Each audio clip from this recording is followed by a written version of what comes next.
салому дуруди бепоён ба ҳамаи шумо мухлисони азизи телевизиони варзиш. Ин барномаи дар шабакаҳои иҷтимоӣ аст. ман Фирдавси хурсандам. рафтем.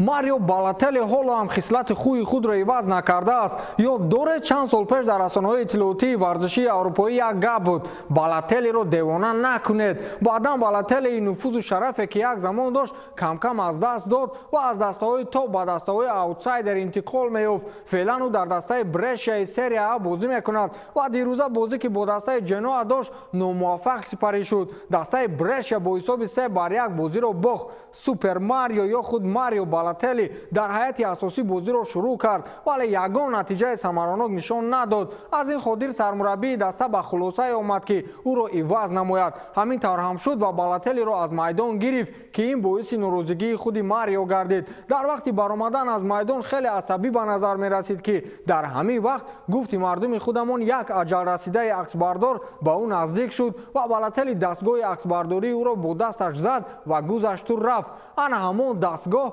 феълан вайрон аст ва аксбардор инро дар шабакаи твиттери худ расонаӣ кард ва изҳори норозигӣ аз хислату хуи Балотелли намуд. ӯ навиштааст ки Балотеллиро иваз карданд ва ӯ қасоси худро аз дастгоҳи аксбардории ман гирифт, мисле ки дастгоҳи аксбардорӣ тӯпи футболӣ бошад. феълан дастгоҳ вайрон аст ва кор намекунад. инсон бояд дигаронро эҳтиром намояд, навиштааст ҳамон аксбардор.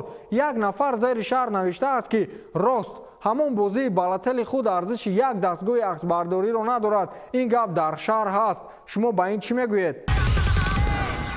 Эрнесто Валверде ин мавсим хоҳад нахоҳад аз симати сармураббигӣ канор меравад. инро пойгоҳи иттилоотии АЕС хабар дод. ин дар ҳолест ки раҳбарияти бошгоҳ ба хулосае омад ки ин мавсим аз ин мутахассиси испанӣ халос бишавад. шаҳрномаи Эрнесто Валверде бояд то соли 2020 идома ёбад ва пас аз он мувофиқи қарордод ӯ як маротибаи дигар ҳуқуқи тамдиди шаҳрномаро дорад. аммо раҳбарияти бошгоҳ гуфтанд ки мо ин навбат бо ин мутахассис шаҳрномаро тамдид намесозем. агар раваду даста ҳам дар чемпионати дохилӣ ва ҳам дар мусобиқаҳои қораи Аврупо чемпион шавад, ин ба Валверде ҳеҷ кӯмаке карда наметавонад. ман нафаҳмидам ки чаро раҳбарияти бошгоҳ ин қадар кори Валвердеро сахт қабидааст. номзадҳо барои симати сармураббигӣ ба ин дастаи каталонӣ сармураббии мунтахаби Оланд Роналд Куман ва сармураббии ПСВ Марко ван Бомела мебошад.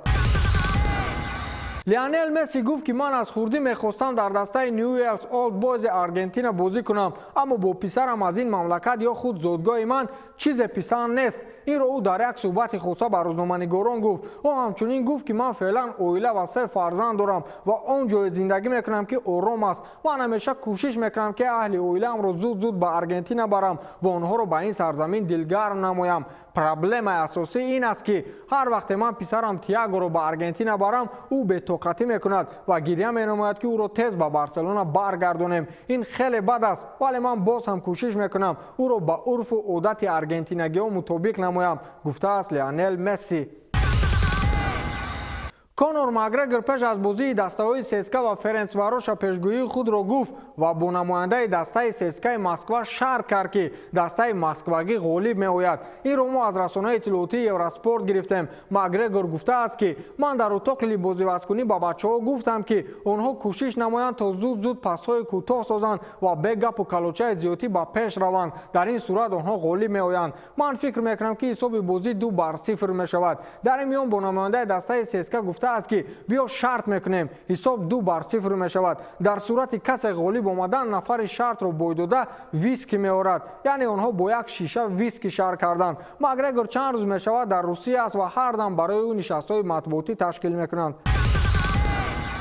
мо дудаи рӯзтаборем, ҳазлҳои решторро дӯст дорем, ба ҳадди неши ақраб ва бисёр дуруш, баён доштааст яке аз теннисбозони номии рус Подшоҳ Медведев. дар сафҳаи нахусти маҷаллаи Элекупе ду қаҳрамон миёни устодон ва финалисти US Open Даниил Медведев дар ин нашр қаҳрамони муқоваи ҳафтаномаи фаронсавии Элекупе дониста гардид. Подшоҳ таваллуд шуд. ин ибораи рехта зери акси Медведев дар муқоваи маҷаллаи мазкур нигошта шудааст. дар мусоҳибаи худаш Медведев ки бо забони фаронсавӣ суҳбат кардааст, баён намуда ки тарзу услуби бозиаш барош завқу салиқа мебахшад то ҳарифонашро дар корт саркӯб намояд. میآید. همچنین ذکر نموده است که تا ورزشگران پول زیاد کار میکنند. آیا این از روی عدالت است؟ مدودف 23 ساله در خصوص رفتار و خصلت خوی بدش با گاه حضورش در US اوپن با سوالهای روزنامه‌نگاران بدین مضمون پاسخ داده است. من با بالبویان بدرفتاری کردم، با هشتک نشسته ها با انگشت سه‌ام جواب گردانیدم. بعد این دیدار گفتم که محض دشمنی آنها با قهرمانشان نیروی پیروزی عطا کرد. چند توپ دیده رو خیلی غضبناک و خشمگین هوا دادم، اما در فرجام بسیار با آهنگ تاثیرآمیز و صمیمی عذرخواهی کردم و از گناهم گذشتند. با همین تمام، تا برنامه نوبتی شاد و پیروز باشید.